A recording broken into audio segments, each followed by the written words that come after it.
नमस्कार, आपके साथ मैं हूं घनश्याम उपाध्याय। आज जब हम आपसे रूबरू हो रहे हैं तो एक शख्सियत जिसने भारत को नई दिशा दी, पंच तत्वों में विलीन हो चुकी है। आज पूर्व राष्ट्रपति प्रणब मुखर्जी का पूरे राजकीय सम्मान के साथ अंतिम संस्कार किया गया। इस बुलेटिन में हम याद करेंगे भारत के इस महान सपूत को। 14 सितंबर से संसद का मॉनसून सत्र शुरू हो रहा है। सत्र की क्या तैयारियां हैं, इसका भी जायजा लिया जाएगा। सुप्रीम कोर्ट ने टेलीकॉम कंपनियों को बड़ी राहत दी है। साथ ही आज देश में जेईई परीक्षाएं भी कराई गई। इन सभी खबरों के साथ और भी कई खबरें हैं। शुरुआत करते हैं बुलेटिन की।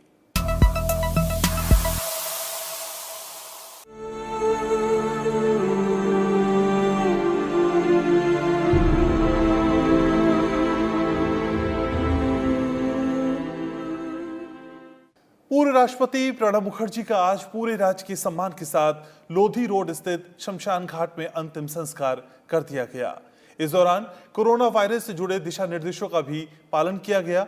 इससे पहले आज सुबह प्रणब मुखर्जी का पार्थिव शरीर 10 राजाजी मार्ग स्थित उनके आवास पर लाया गया, जहां राष्ट्रपति, उपराष्ट्रपति और प्रधानमंत्री समेत तमाम हस्तियों ने श्रद्धांजलि अर्पित करने के साथ ही उन्हें अंतिम विदाई दी। प्रधानमंत्री ने कहा कि देश के विकास में प्रणब मुखर्जी की कोशिशों को आने वाली पीढ़ियां याद रखेंगी।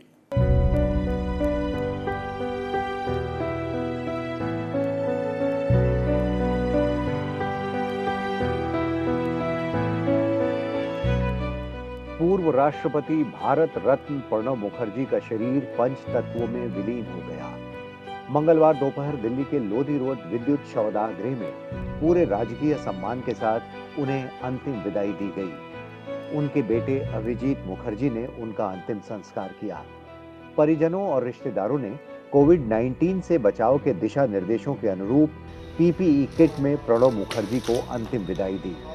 सेना की टुकड़ी ने पूर्व राष्ट्रपति को गार्ड ऑफ ऑनर और गन सैल्यूट भी दिया।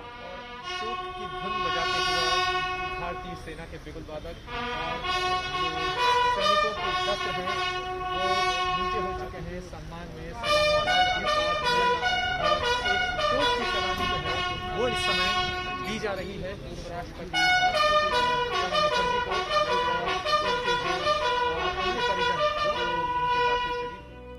इससे पहले मंगलवार सुबह प्रणब मुखर्जी का पार्थिव शरीर रिसर्च एंड रेफरल हॉस्पिटल से 10 राजाजी मार्ग स्थित उनके आवास पर लाया गया, जहां सभी दलों के नेताओं समेत तमाम हस्तियों ने प्रणब मुखर्जी की तस्वीर के सामने श्रद्धा सुमन अर्पित किए। राष्ट्रपति रामनाथ कोविंद ने पूर्व राष्ट्रपति प्रणब मुखर्जी के निवास स्थान पर जाकर उन्हें श्रद्धा सुमन अर्पित किए। उपराष्ट्रपति एम वेंकैया नायडू ने भारत रत्न प्रणब मुखर्जी के आवास पर जाकर उन्हें श्रद्धांजलि अर्पित की। साथ ही 10 राजाजी मार्ग स्थित उनके आवास पर मौजूद शोकाकुल परिजनों को भी उपराष्ट्रपति ने सांत्वना दी। प्रधानमंत्री नरेंद्र मोदी ने दिवंगत नेता के आवास पर उन्हें श्रद्धा सुमन अर्पित किए। श्रद्धांजलि अर्पित करने के बाद प्रधानमंत्री ने ट्वीट किया कि भारत के विकास को लेकर प्रणब मुखर्जी की कोशिशों के लिए उन्हें पीढ़ियों तक याद रखा जाएगा।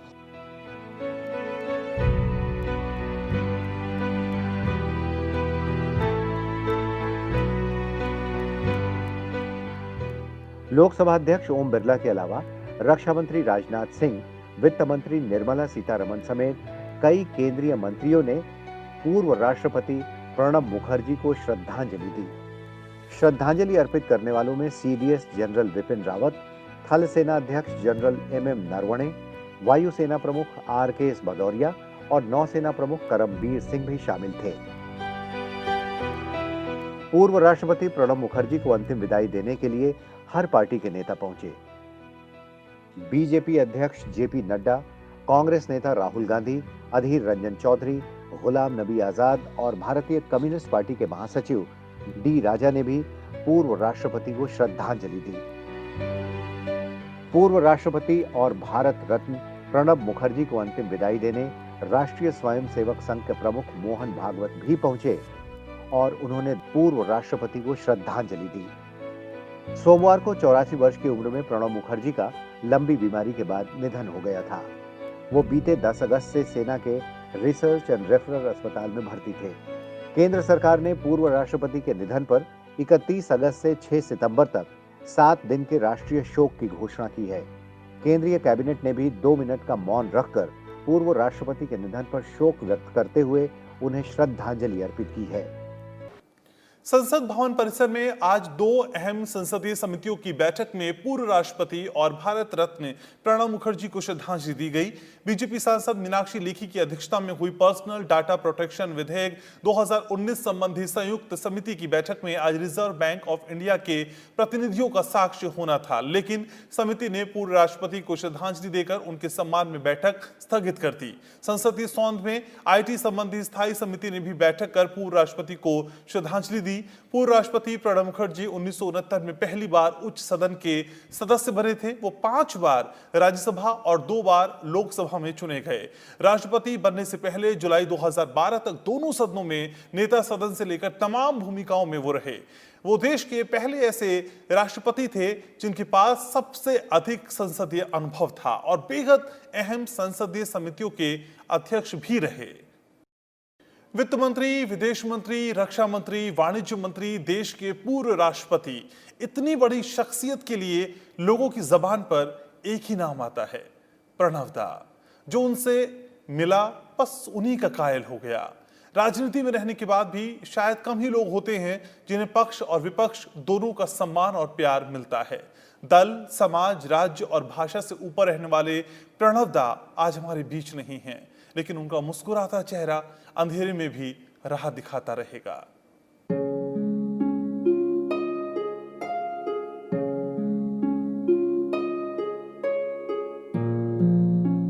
बंगाल की बीरभूम में जन्मे प्रणब मुखर्जी बचपन से ही विलक्षण और अपनी धुन में रमने वाले व्यक्ति थे। भारत रत्न से सुशोभित प्रणब मुखर्जी का जन्म 11 दिसंबर 1935 को बंगाली ब्राह्मण परिवार में कामदा किंकर मुखर्जी और राजलक्ष्मी मुखर्जी के घर हुआ था। इनके पिता भारतीय स्वतंत्रता आंदोलन में सक्रिय रूप से शामिल थे और कांग्रेस के सदस्य भी थे। प्रणब मुखर्जी की शुरुआती शिक्षा स्थानीय स्कूल में हुई और उच्च शिक्षा के लिए वो कलकत्ता आ गए। कलकत्ता विश्वविद्यालय से उन्हें इतिहास और राजनीति विज्ञान में स्नातकोत्तर और कानून की डिग्री प्राप्त की। प्रणब मुखर्जी ने राजनीति में आने से पहले पढ़ाई पूरी करने के बाद कलकत्ता में deputy accountant general post and telegraph के कार्यालय में एक उच्च स्तरीय क्लर्क के रूप में नौकरी की। इसके बाद 1963 में वो विद्यानगर कॉलेज में लेक्चरर असिस्टेंट प्रोफेसर बने और वहां राजनीतिक विज्ञान पढ़ाया। बाद में उन्होंने एक पत्रकार के रूप में देशर डाक के साथ भी काम किया। प्रणब मुखर्जी के राजनीतिक जीवन की 1969 में शुरुआत हुई। उन्होंने मिदनापुर उपचुनाव अभियान में हिस्सा लिया। उस समय देश की प्रधानमंत्री रही इंदिरा गांधी ने उनकी प्रतिभा को पहचाना और उन्हें कांग्रेस में शामिल कर लिया।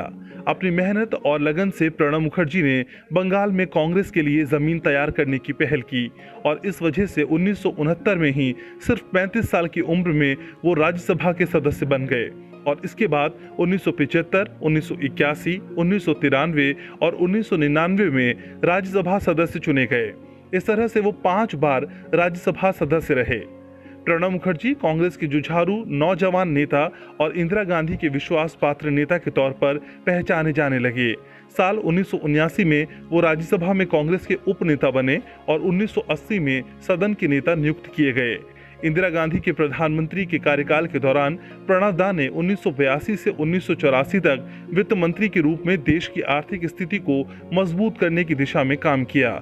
लेकिन 1984 में इंदिरा गांधी की हत्या के बाद अहम मोड़ आया जब वो कांग्रेस से बाहर हुए और 1986 में अपनी पार्टी राष्ट्रीय समाजवादी पार्टी का गठन किया।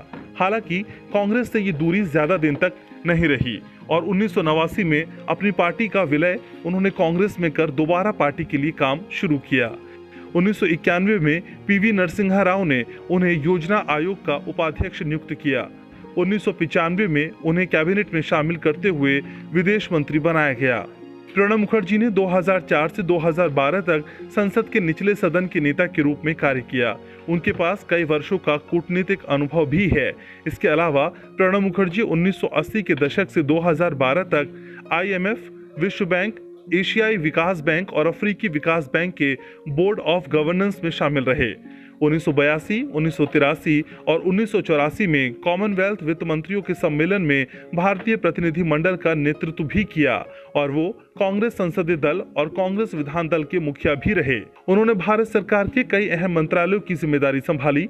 2004 में यूपीए 1 के दौरान मनमोहन सिंह सरकार में प्रणब मुखर्जी रक्षा मंत्री बनाए गए। 2006 से 2009 में प्रणब मुखर्जी दोबारा भारत के विदेश मंत्री बनाए गए। इस दौरान उन्होंने अमेरिकी सरकार के साथ असैनिक परमाणु समझौते पर हस्ताक्षर किए और साथ ही साथ असैन्य परमाणु व्यापार में भाग लेने के लिए परमाणु सप्लायर समूह के साथ भी हस्ताक्षर किए, जो बेहद महत्वपूर्ण कार्य था। प्रणब मुखर्जी 3 बार 1980, 1984 और फिर 1990 में भारत के वाणिज्य मंत्री बनाए गए। 2009 में प्रणब मुखर्जी भारत के दोबारा वित्त मंत्री नियुक्त किए गए थे। इस पद पर उन्होंने 2012 तक कार्य किया और 2009 से 2011 तक आम बजट पेश किया। इसके अलावा वो कई शैक्षणिक संस्थाओं के अध्यक्ष और ट्रस्टी भी बने। 2012 में यूपीए सरकार की ओर से प्रणब मुखर्जी को राष्ट्रपति पद के उम्मीदवार के तौर पर नामित किया गया।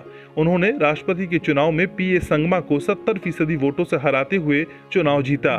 प्रणब मुखर्जी ने 25 जुलाई 2012 को भारत के 13वें राष्ट्रपति के रूप में शपथ ली।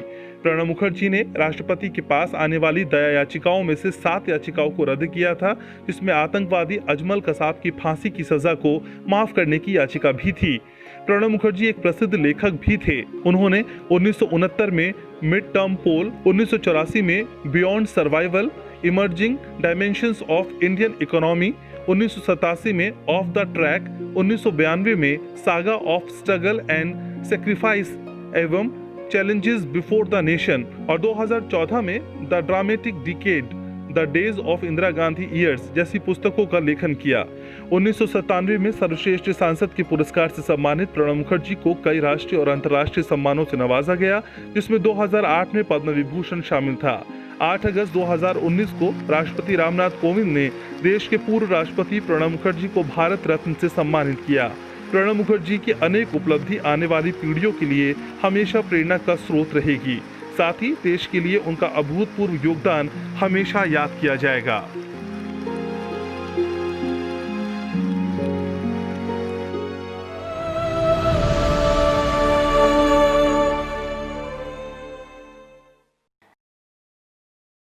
कोरोना संकट के कारण संसदीय इतिहास में पहली बार 14 सितंबर से अलग अंदाज में मॉनसून सत्र चलेगा।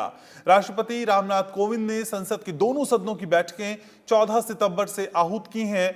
उच्च सदन का ये 252वां और 17वीं लोकसभा का चौथा सत्र होगा। सत्र के दौरान उच्च सदन में उन नवनिर्वाचित सांसदों को शपथ भी दिलानी है जो पहले शपथ नहीं ले सके थे।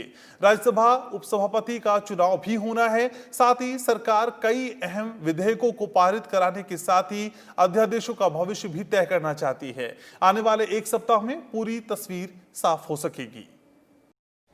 राष्ट्रपति रामनाथ कोविंद ने संसद के मॉनसून सत्र को 14 सितंबर से आहूत किया है, लेकिन कोरोना संकट के मद्देनजर दोनों सदनों को विशेष तैयारियां करनी पड़ी हैं। संसदीय इतिहास में पहली बार एक पूरा सत्र अलग अलग समय में होगा। इसमें पहले दिन यानी 14 सितंबर को लोकसभा की बैठक सुबह 9 बजे से 1 बजे तक और राज्यसभा की बैठक 3 बजे से 7 बजे तक चलेगी। बाद के दिनों में सुबह उच्च सदन की बैठक होगी, जबकि दोपहर बाद लोकसभा की। सावधानियों के मद्देनजर संसद परिसर में प्रवेश नियमों को कड़ा बनाया गया है। संसद सत्र के दौरान सरकार कई विधायी कामों को अंजाम देना चाहती है। प्राथमिकता वाले विधेयकों में 6 ऐसे विधेयक भी हैं जिनको लोकसभा से पारित कर राज्यसभा भेजा गया है, जबकि 2 विधेयक ऐसे हैं जिनको राज्यसभा पारित कर लोकसभा भेज चुकी है। लोकसभा में 2 वित्तीय विधेयकों को भी मंजूरी मिलना है। इनमें सप्लीमेंट्री मांग और अतिरिक्त व्यय की मंजूरी शामिल है। उच्च सदन में एक बेहद अहम काम 14 सांसदों को शपथ दिलाना है। 22 जुलाई को सभापति ने 45 सांसदों को शपथ दिलाई थी, लेकिन 14 सांसद शपथ लेने नहीं आ सके थे। हाल ही में केरल और उत्तर प्रदेश में राज्यसभा उपचुनाव में भी 2 सांसद जीते हैं। मॉनसून सत्र के दौरान 18 बैठकों में सरकार की प्राथमिकता में करीब 1 दर्जन विधेयक हैं। इनमें पर्सनल डेटा संरक्षण विधेयक 2019 भी है, जिस पर संयुक्त समिति तेजी से काम कर रही है। 11 अध्यादेशों का भविष्य भी इसी सत्र में तय होना है। इनमें से 3 कृषि क्षेत्र से जुड़े हैं। श्रम सुधारों से जुड़ी 3 संहिताओं पर भी संसद की मुहर लगनी है। प्रमुख अध्यादेश जिनको विधेयक के रूप में संसद की मंजूरी लेनी है, उनमें सांसद वेतन भत्ता और पेंशन संशोधन अध्यादेश 2020, महामारी संशोधन अध्यादेश 2020, केंद्रीय होम्योपैथी परिषद संशोधन अध्यादेश 2020, इंडियन मेडिसिन सेंट्रल काउंसिल संशोधन अध्यादेश 2020, आवश्यक वस्तुएं संशोधन अध्यादेश 2020, किसान वाणिज्य संवर्धन और सुविधा अध्यादेश 2020, किसान सशक्तिकरण और संरक्षण समझौता मूल्य आश्वासन और कृषि सेवा अध्यादेश 2020 शामिल हैं। मॉनसून सत्र की तैयारियों को अंतिम रूप दिया जा रहा है। राज्यसभा सभापति एम वेंकैया नायडू और लोकसभा अध्यक्ष ओम बिरला सचिवालयों के वरिष्ठ अधिकारियों और विभिन्न सहयोगी विभागों के साथ बैठकर तैयारियों का आकलन कर चुके हैं।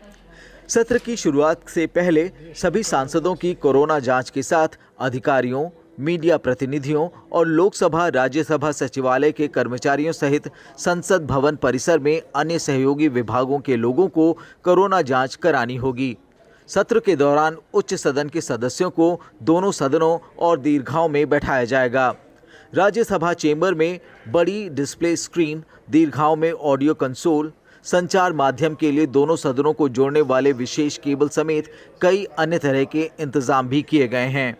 इसकी एक विस्तृत गाइडलाइन तैयार की जा रही है। जरूरी होगा तो कर्मचारियों की संख्या भी सत्र के दौरान सीमित होगी। विपक्ष की ओर से चीन के मुद्दे पर चर्चा की मांग जोर पकड़ रही है। साथ ही वो कोरोना महामारी और आर्थिक हालात, बेरोजगारी और प्रवासी मजदूरों की समस्याओं समेत कई मुद्दों पर चर्चा कराना चाहते हैं।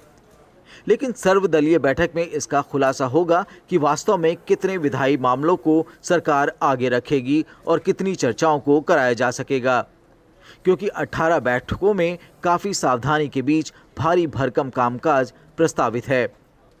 उत्तर प्रदेश से राज्यसभा की एक सीट पर होने वाले उपचुनाव के लिए नामांकन का काम पूरा हो गया।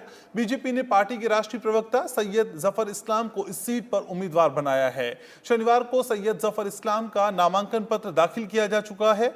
नामांकन पत्रों की जांच 2 सितंबर को होगी और 4 सितंबर तक नाम वापस लिए जा सकेंगे। जरूरत पड़ने पर 11 सितंबर को मतदान होगा। उत्तर प्रदेश से राज्यसभा सदस्य अमर सिंह के निधन के बाद ये सीट खाली हुई है। उनका कार्यकाल जुलाई 2022 तक था।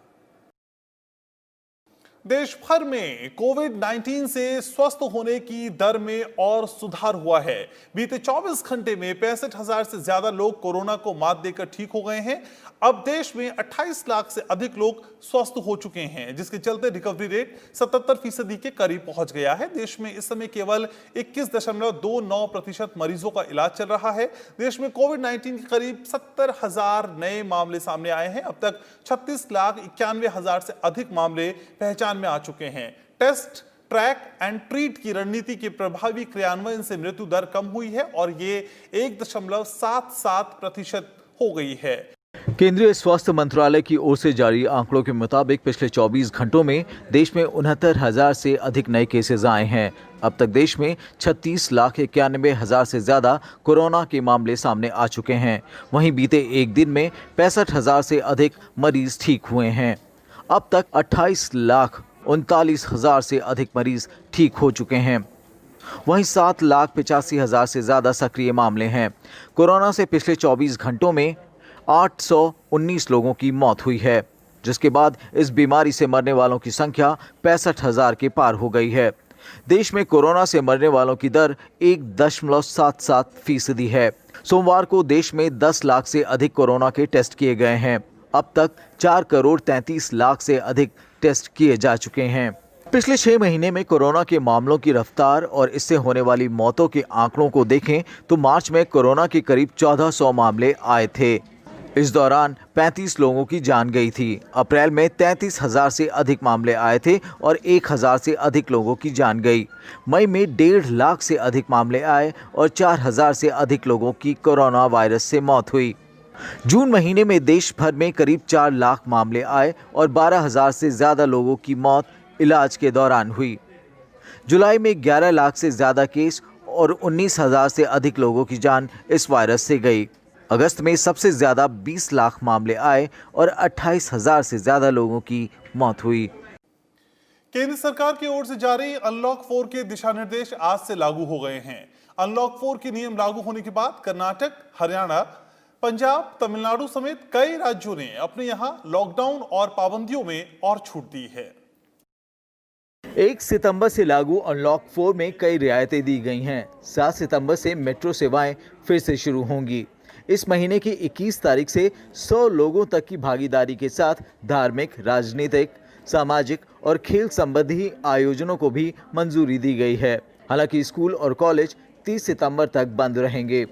एक राज्य से दूसरे राज्य में आवाजाही पर भी कोई प्रतिबंध नहीं होगा। इधर दिल्ली में कोविड संक्रमण के प्रसार का पता लगाने के लिए मासिक सीरो सर्वेक्षण का तीसरा दौर मंगलवार को शुरू हो गया। इस दौरान करीब 17,000 नमूने लिए जाएंगे। पिछला सीरो सर्वेक्षण 1 अगस्त से 7 अगस्त तक आयोजित किया गया था, जिसमें राजधानी में 29.1% लोगों में कोविड-19 संक्रमण के एंटीबॉडीज पाए गए थे। पिछले कुछ दिनों से राष्ट्रीय राजधानी में कोविड-19 संक्रमण के मामलों में बढ़ोतरी आई है। राजधानी में अब तक 1,74,000 से ज्यादा कोरोना मामले सामने आ चुके हैं। वहीं कोविड-19 के मामलों में तेजी को देखते हुए स्वास्थ्य मंत्रालय ने उत्तर प्रदेश, झारखंड, छत्तीसगढ़ और ओडिशा में उच्च स्तरीय केंद्रीय दल नियुक्त करने का फैसला किया है। ये दल कोरोना के पॉजिटिव मामलों की रोकथाम, निगरानी, जांच और कुशल नैदानिक प्रतिबंध को मजबूत करने की दिशा में राज्यों के प्रयास में सहयोग करेंगे। प्रत्येक दल में एक महामारी विशेषज्ञ और एक जन स्वास्थ्य विशेषज्ञ शामिल होंगे। विश्व स्वास्थ्य संगठन ने अमेरिका समेत उन देशों को आगाह किया है जो कोरोना वायरस वैक्सीन के क्लिनिकल ट्रायल पूरा होने से पहले आपातकालीन मंजूरी देने की तैयारी में हैं। WHO ने कहा है कि वैक्सीन को मंजूरी देने की प्रक्रिया को गंभीरता से लिए जाने की जरूरत है। WHO की मुख्य वैज्ञानिक डॉक्टर सौम्या स्वामीनाथन ने कहा है कि असुरक्षित वैक्सीन के इस्तेमाल के प्रतिकूल प्रभाव हो सकते हैं। दुनिया भर में इस समय 33 वैक्सीन का क्लिनिकल ट्रायल चल रहा है, जिसमें से अमेरिकी कंपनी मॉडर्ना, चीन की सिनोफार्म, ब्रिटेन की एस्ट्राजेनेका, ऑक्सफोर्ड की वैक्सीन समेत कई टीके तीसरे फेज के ट्रायल में हैं, जबकि 143 टीके अभी प्री क्लिनिकल स्टेज में हैं। इस बीच यूरोपीय आयोग ने घोषणा की है कि वो WHO की कोवैक्स सुविधा में शामिल होगा और इसके लिए 400 मिलियन यूरो का योगदान देगा। कोवैक्स एक अंतर्राष्ट्रीय प्रयास है जो वैक्सीन के विकास और निर्माण के साथ आसानी से सभी के लिए उपलब्ध कराने को सुनिश्चित करेगा। इस बीच दुनिया में कोरोना के मामले 2,56,56,000 के पार पहुंच गए हैं। इसमें 68 लाख से ज़्यादा मरीजों का इलाज चल रहा है, जबकि 1,79,00,000 से अधिक लोग कोरोना को हराकर ठीक हो चुके हैं। दुनिया भर में कोरोना अब तक 8.5 लाख से अधिक लोगों की जान ले चुका है। सबसे ज़्यादा पीड़ित देशों की बात करें तो अमेरिका और ब्राज़ील के बाद भारत तीसरे नंबर पर है। देश भर के इंजीनियरिंग कॉलेजों में दाखिले के लिए संयुक्त प्रवेश परीक्षा यानी JEE मेंस आज से शुरू हो गई। 6 सितंबर तक चलने वाली इस अहम परीक्षा के लिए राष्ट्रीय परीक्षण एजेंसी ने कोविड-19 के मद्देनजर खास इंतजाम किए हैं। राष्ट्रीय परीक्षण एजेंसी ने परीक्षा केंद्रों में ऑल्टरनेट सिटिंग अरेंजमेंट, प्रति कमरा कम उम्मीदवार और प्रवेश और निकास के अलग अलग द्वार जैसे कई अहम और सुरक्षित कदम उठाए हैं। परीक्षा के लिए जहां ओडिशा, मध्य प्रदेश और छत्तीसगढ़ की सरकार की ओर से छात्रों को परिवहन व्यवस्था देने का आश्वासन दिया गया है, वहीं IIT के पूर्व छात्रों के एक समूह ने भी एक पोर्टल लॉन्च किया है जिसके जरिए जरूरतमंद छात्रों को परीक्षा केंद्रों तक परिवहन की सुविधा दी जाएगी। पूर्वी लद्दाख में पेंगोंग झील के पास भारत और चीन के जवानों के बीच हुई ताजा झड़प के मसले को हल करने के लिए भारतीय और चीनी सेना ने मंगलवार को चुशुल वार्ता शुरू की। ब्रिगेड कमांडर स्तर की बातचीत सुबह 10 बजे चुशुल में शुरू हुई। चीनी सैनिकों की भड़काऊ हरकत के बाद भारत और चीन के बीच लद्दाख के चुशुल में ब्रिगेड कमांडर स्तर की वार्ता सोमवार को भी हुई थी। सीमा विवाद को लेकर लगातार बातचीत के बाद चीनी सैनिकों ने फिर भारतीय सीमा में घुसपैठ की कोशिश की है। इसके चलते 29 से 30 अगस्त की रात को भारत और चीन के बीच पूर्वी लद्दाख में फिर झड़प हुई। पीपल्स लिबरेशन आर्मी के सैनिकों ने पहले से बनी सहमति का उल्लंघन करते हुए पूर्वी लद्दाख में घुसपैठ की कोशिश की, जिसके बाद भारतीय सेना ने पैंगोंग झील क्षेत्र में चीनी सैनिकों को घुसने से रोका। सेना की तरफ से जारी बयान में कहा गया है कि भारतीय सेना बातचीत के जरिए शांति स्थापित करना चाहती है, लेकिन अपने देश की रक्षा के लिए भी उतनी ही संकल्पबद्ध है। पैंगोंग का दक्षिणी किनारे पर मई महीने में तनाव शुरू हुआ था। तब से इस इलाके में सैनिकों की मौजूदगी खासी बढ़ गई है। कई दौर की बातचीत के बावजूद पूर्वी लद्दाख में तनाव कम नहीं हो रहा है। भारतीय सेना का कहना है कि चीन को अप्रैल से पहले वाली स्थिति बहाल करनी चाहिए। Bureau report, Rajya Sabha TV. अगस्त महीने के जीएसटी कलेक्शन के आंकड़े जारी कर दिए गए हैं। इस दौरान कुल कलेक्शन 86,449 करोड़ रुपए रहा। पिछले साल अगस्त महीने में कुल मिलाकर 98,200 करोड़ रुपए से ज्यादा का जीएसटी कलेक्शन हुआ था। इस हिसाब से देखा जाए तो कोविड के बावजूद इस साल अगस्त का कलेक्शन पिछले साल के कलेक्शन के 88% के बराबर है। सुप्रीम कोर्ट ने एडजस्टेड ग्रॉस रेवेन्यू यानी एजीआर मामले में मंगलवार को सुनवाई करते हुए टेलीकॉम कंपनियों को बड़ी राहत दी है। सुप्रीम कोर्ट ने कंपनियों को एजीआर बकाया चुकाने के लिए 10 साल का समय दिया है। सुप्रीम कोर्ट के जस्टिस अरुण मिश्रा की अगुवाई वाली बेंच ने कहा कि कंपनियों को अपने कुल बकाये का 10% भुगतान 31 मार्च 2021 तक करना होगा। शेष रकम अगले 10 साल में जमा करनी होगी। टेलीकॉम कंपनियों को एजीआर बकाया रकम चुकाने का हलफनामा जमा करना होगा। अगर कंपनियां इस 10 साल के दौरान भुगतान करने में असफल रहती हैं तो उन्हें ब्याज और जुर्माना देना होगा।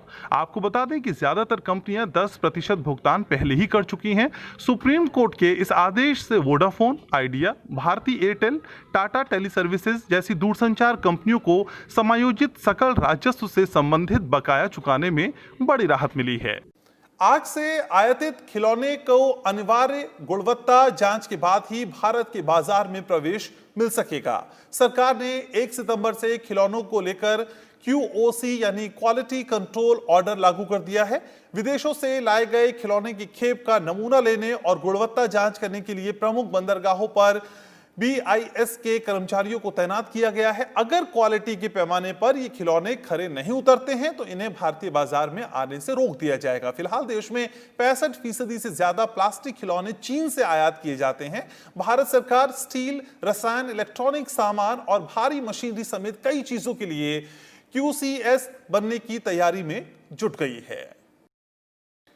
अंतरिक्ष मिशनों में एक ऐतिहासिक उपलब्धि हासिल करते हुए भारतीय एस्ट्रोनॉट्स ने ब्रह्मांड में सबसे दूर के स्टार गैलेक्सी में से एक की खोज की है।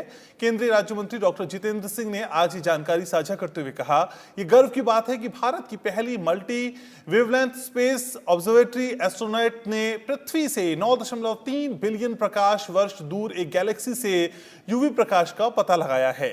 AUDF-SO1 नाम की इस गैलेक्सी की खोज inter university centre for astronomy and astrophysics Pune के डॉक्टर कनक साहा के नेतृत्व में एस्ट्रोनॉट्स की एक टीम ने की है।